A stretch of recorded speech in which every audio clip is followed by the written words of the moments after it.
He wasn't the kind of CEO people expected. No fancy suit, no bodyguard shadowing him, no arrogance in his step. Just a man in his mid-40s, sharp-eyed and quiet, known across the company for one thing: he could read people. And today, he wanted to test someone. Someone everyone else ignored. Someone who cleaned his floor every night when the lights went out. Before we go deeper, if you're new here, make sure you hit that like button, because this story isn't just about business or success, it's about humanity, humility, and what happens when a single whisper changes a powerful man's heart. Subscribe if you believe that sometimes, the smallest people make the biggest impact. It started on a cold Thursday evening. The building was nearly empty, the skyline outside painted with orange fading into blue. The CEO, whose name was Daniel Hayes, sat in his chair pretending to type. But in reality, he was waiting. Word had spread that the janitor, Mr. Collins, was working double shifts. The man was quiet, polite, and always kept his head down. No one knew much about him except that he always carried an old photo of a little girl in his shirt pocket. Daniel decided to test him.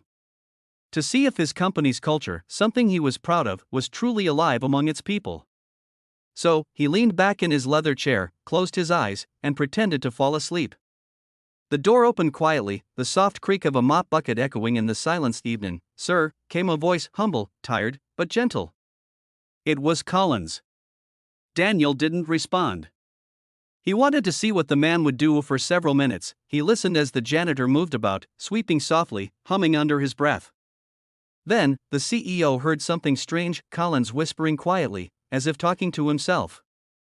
Daniel kept still, his breathing slow, pretending to sleep. "Hang in there, Lily," the janitor whispered. "Daddy's almost got enough for your medicine. Just one more week, baby girl. One more week." Daniel's chest tightened. He hadn't expected this. He opened one eye just slightly and saw Collins kneeling by the window, wiping the glass with old rags.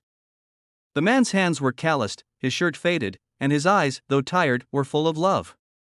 He wasn't working for a paycheck.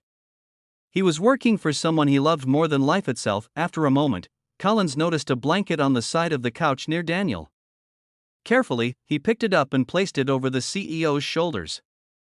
He didn't know the man was awake, didn't do it for praise or reward. Just out of kindness. Then, with a soft smile, he whispered, "You remind me of my little girl's future boss. I hope she meets someone kind like you one day." That line hit Daniel like a stone to the chest. His heart cracked open. He wanted to sit up, to say something, but something told him to wait. He watched as the janitor finished cleaning and left quietly, humming again as he pushed his bucket down the hall. The next morning, Daniel couldn't focus. The whisper echoed in his head all day long. "Hang in there, Lily." That name, Lily, wouldn't leave his mind. He called HR, asked for the janitor's file, and discovered what he feared was true. Collins was earning minimum wage, living in an old apartment miles away, and his daughter had been battling leukemia for 2 years. Most of his paycheck went straight to the hospital. That evening, Daniel drove to the hospital unannounced. He found the pediatric ward, and there she was, a small girl with no hair, a soft smile, and eyes just like her father's. She was coloring on a paper tray. Collins was asleep beside her chair, his hands still stained with cleaning fluid. Daniel sat quietly for a while, then left a note under the man's hand before walking away. The note read, "You've cleaned my floors for years, but last night, you cleaned my soul. From now on, you'll never have to work another double shift again. Your daughter's bills are covered, no strings attached. Tell Lily her future boss already met her, and she's the reason I'll never forget what true strength looks like." When Collins woke up and read it, he froze. His hands trembled. He ran out into the hallway, but Daniel was already gone. Tears filled his eyes, not from relief, but from gratitude that someone had seen him, truly seen him. After years of being invisible, the next week, Daniel called a company-wide meeting. He stood before hundreds of employees and told them about a man who reminded him what real work looks like. Without naming Collins, he spoke about dignity, love, and what it means to give your all when nobody is watching. He ended by saying, "If you ever think your job doesn't matter, remember that sometimes the greatest acts of leadership happen with a mop in hand." Months passed.